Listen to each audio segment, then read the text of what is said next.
இந்த உலகத்தை பார்த்தார் நபி, இதயம் பொறுக்காமல் வழிகாண நினைத்தார் நபி.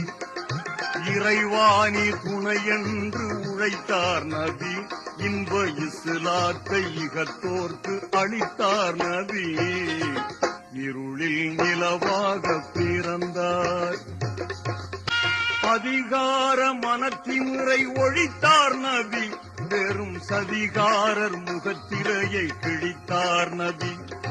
சான்றோர்கள் அறநோக்கை வளர்த்தார் நபி, ஒரு சரியான சரித்திரத்தை படைத்தார் நபி. இருளில் நிலவாக பிறந்தார், மக்காவின் பொன்மண்ணில் மலர்ந்தார் நபி. மக்கள் மத்தியிலே ஒன்றாக வளர்ந்தார் நபி. மதீனாவில் புகழோடு